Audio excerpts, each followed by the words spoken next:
Last night before dinner, I had one-on-one time with three of you. It's not funny.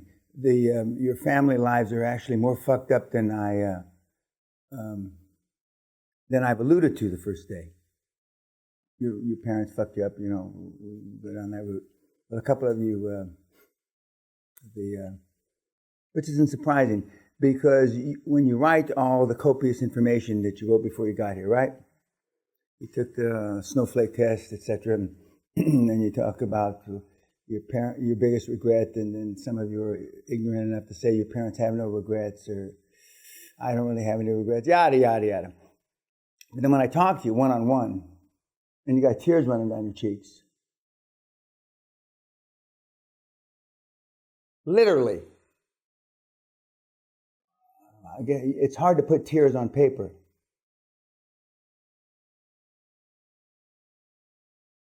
But all the brave countries from World War II aren't brave anymore. The countries that fought communism, that fought her relatives, Japan, they got no nuts anymore. It's quite, which I know, because I've been doing this almost 25 years, and I've been in the real world 50 years, more than 50. But nobody's ever asked you about that before, or pushed those buttons, or as my wife would say, buttons, those buttons before. The Eastern Bloc countries fought Germany bravely. The Scandinavian countries fought Germany bravely. Finland, Sweden, and those countries fought Russia for fucking 100 years. What the fuck happened? Did their testicles suck up into their cavity? I mean, are they gone now? Is there just, hollow shit there now?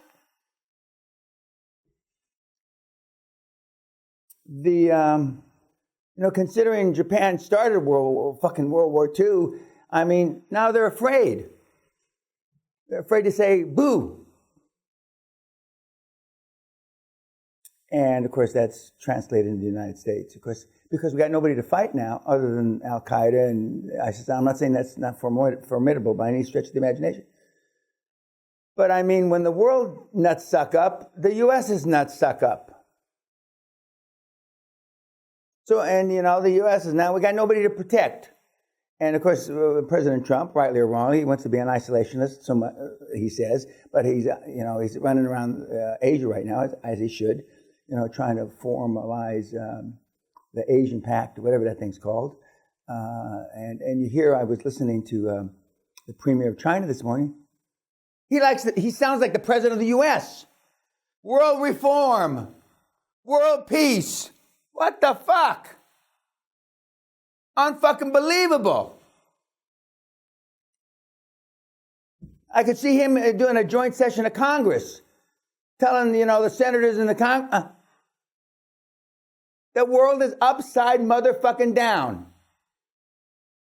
And that's why you're fucked up. The average person in America doesn't know whether to shit or go blind. And it's manifested itself in what comes here. And I'm the last stop on the mother. There ain't nothing after this. There's nothing after this. And again, you don't have to be here, and you're much better off than the kids that are just on YouTube, for sure. Because, somehow you scrape together your fucking pennies. I was telling somebody on the phone last night, a big hitter, arguably, he's not a poor guy. And I said, how long would it take you back in the day when we were poor to raise 20 grand? He says, an hour. Would it take an hour? He says, I would have called you, Dan. Back in the day when we were broke. Because he says, I know that you would have found it, in probably 5 minutes. Which is true. Which is true. Back when we had nothing, when I lived in New York, I lived in a place called, God, the name escapes me now, it was $29 a night. We used to go to a bar where on Thursday, Friday, Saturday, Drinks were 95 cents, and they had a buffet that was about twice as long as this room, all you could eat. And I used to put fucking food in my pockets. I'm not ashamed to say. I'm not ashamed to say. I didn't even wrap it up in a fucking napkin. The library. That was the name of the place, the library. For those of you that are old enough, ask your mothers or grandparents, the library. And if you couldn't get laid in there, it's because you didn't have a dick. So,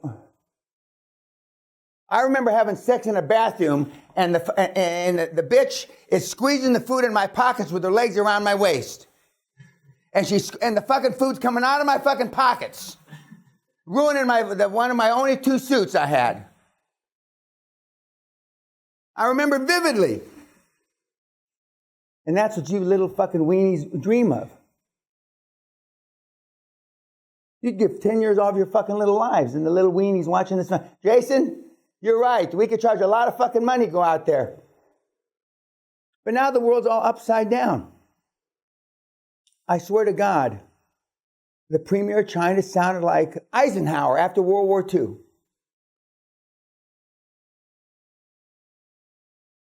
Unbelievable. No death threats last night from YouTubers. I must be doing something wrong. So what was some of the takeaway about Mr. Jobs last night? Focus on exactly what you want, even when you're... Get your homework together, pass it collected. Focus, yes, Steve was focused. What else? Innovation, absolutely. Arrogant. Visionary. As we're going to see, we're going to have some comments from his co-founder, where he said that he thought that he was special. Jesus Christ, way before he had a penny. Way before he had any money. And he was a big believer in Ayn Rand. Atlas Shrugged, the book. And you've heard Bill, all these guys thought they were special before they had a penny. They were special before they had a fucking penny. That's how they got a fucking penny. And what else about Steve? You had no fear of failure. He stick to the decision no matter what others... I may be wrong, but I'm never in doubt. Yeah. Don't confuse me with the motherfucking facts, asshole. That's what I say. I'm not interested in the facts. There's intergalactic truth. There's global truth. There's local truth, and there's my fucking truth. And that's the only one that counts. And when you were writing me about your board, you said this and you said that, and what should I do, Mr. Peña? And I said, well, what do we start out to do? And you say, ABC? And I said, well, that's what we're doing. We're not changing. If the board doesn't like it, get rid of them. But you think in your little pea brain, well, fuck, it took me 7 weeks to get a chairman, and it took me 2 months to get a CFO, and what the fuck? And the chairman brought the CFO, just like I told you not to do. The chairman brought the CFO, so if I get rid of the chairman, the CFO is going to leave, and then, and you already start talking to banks, which I told you not to do. And so then Bank of America knows the chairman, and my whole thing's going to fall apart like the House of Cards. Perfect. Except the guy's not gay, you know? A House of Cards. But if you built the motherfucker like I told you, doesn't matter that you put a cap in their ass. But you won't do that, moron, because you're a fucking meathead. Because you'll come up with a better fucking way. You'll read an article when I told you not to read. You will read something in The Economist, which is a good magazine. You'll read something in the Japanese Wall Street Journal. And it said, Josh didn't read anything. I'm not sure Josh can read, actually. Doesn't matter, does it? And you got all these subscriptions. And all these blogs, the best guys go back and delete every fucking thing off their laptop. Everything! And change their phone numbers. Change their email addresses. But you won't do that. You won't. You can't. You cannot. Just imagine if your mother couldn't get a hold of you. Most of your mothers shouldn't be able to get a hold of you. I had a story last night that I wanted to puke. And if I want to puke, it's pretty fucking bad. Great story. Not story, it's true. Back in the 90s, I had a great kid. He'd been in prison. And he told me about it. And he said, and back those days, we had cell phones that are blocks, like bricks. And he says, what's the best way? And I said, well, you have a message on your cell phone. If you don't have this number, get the fuck out of my life. I've gone on. I've outgrown you. So he put a message, something similar to that, on his cell phone. So we're having a coffee in London 4 or 5 months later. And this is before weekly reports and before all this shit, back when men were men and women had tits, back in the good old days. And I said, well, how'd it go? He says, well, it was all right until my mother got the message that I've gone beyond and you're not part of my life anymore. It was fine. It was a little tougher for when my mom got the message. And my sister came over to my apartment, my flat, and told me that she was suicidal. And I just think that your mom got the message. I've moved on, Mom. If you don't have the message, go fuck yourself. Now just think about that. Just kind of ponder that. By the way, he's super successful. He's super successful. Now, I'm not suggesting you do that, YouTubers, because I don't really give a fuck what you do. But if you follow the steps, they work. But you're going to be here. This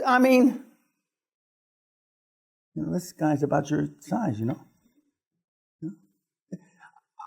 I wish this was a joke. I swear, as Allah is my witness, I wish the fuck this was a joke. But it's not. Because your default is so deep within you. Your default. Your parents did such a great job of fucking you up. But for the ones that want to get unfucked, it's there. It's there. Anything? What else about Steve? Never underestimate how wrong you can be. Mm-hmm. I think he got that from me, but anyway. What else? Presentation skills. Yes, ma'am. He was a delegator, so he had a face-off with, I think, Wozniak in like a band area. He was saying, I'm the conductor and you're one of the musicians. Remember, you're going to learn how to be the conductor, remember? For the first time in your life. What were your thought process about him and his relationship with the daughter he says wasn't his? Terrible. It depends how you look at it. I mean, he didn't want to be bogged down. I'm not saying that was right, by the way. My kids watch this shit. That's terrible. Honey, Kelly, that's a terrible thing to do to your daughter.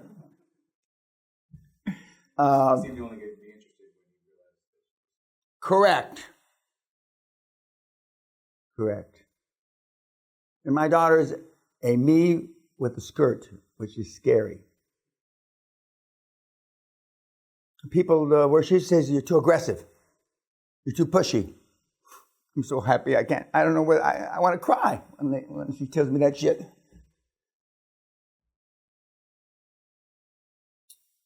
What else about Steve? He doesn't allow people to possibly get away with it. He gets even. Okay.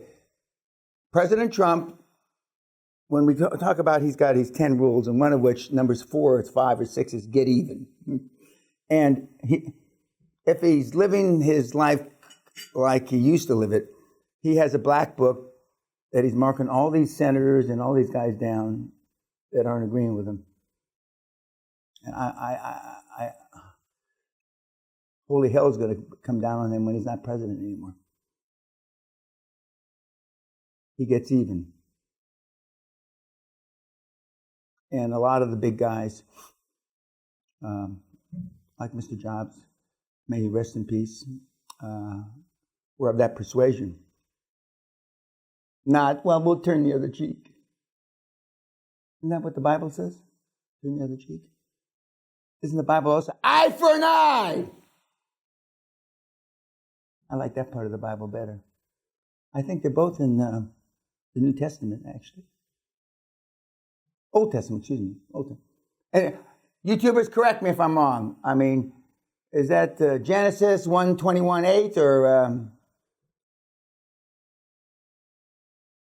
But you're going to see a theme. There's 2 or 3 other guys we're going to see both at night and here during the seminar. You can just change the names. Success leaves clues.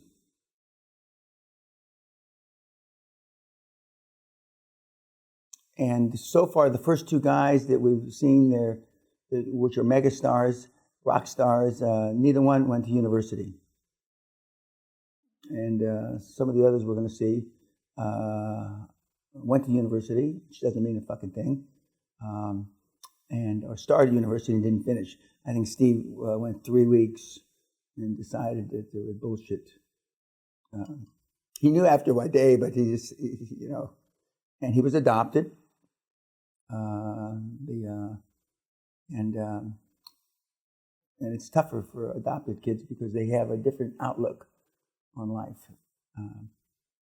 Having been married, my first wife was adopted, and it's something that you can read all the books and go to all the therapy. You never really get over. You never get over. Not either. Your parents, biological parents, didn't love you. They gave you up. That's the one thought. Okay. The adopted parents, in your mind, how can they ever love you when they're not biologically? I mean, it goes, and it's an ugly thing, and so it's tough. It's tough. Any last comments about Mr. Jobs? He was pushing even for the smallest detail tasks, like with the shirt. So he came up with it on the spot that he needs the white shirt with the pocket here. And then no matter what someone says, no matter that it's really hard to organize, he didn't give a shit.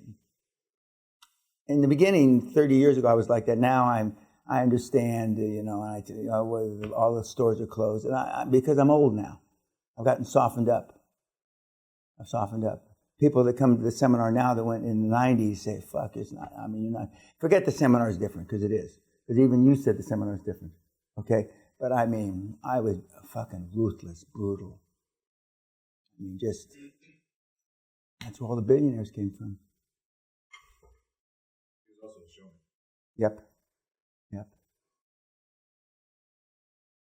Success leaves clues. There's a reason why the Spartans take the kids away from the parents back in the day when they're 7 or 8 years old. They didn't call it self-esteem then, but the self-esteem you had was built the first 7 or 8 years. And, wrongfully, the kids that were not genetically coded were thrown in a big pit. They were left. Most of you would have been left. On a happy note, but I'm sure all the YouTubers would have been brought up and been part of the 300. Thank you, YouTube. Talk to you later.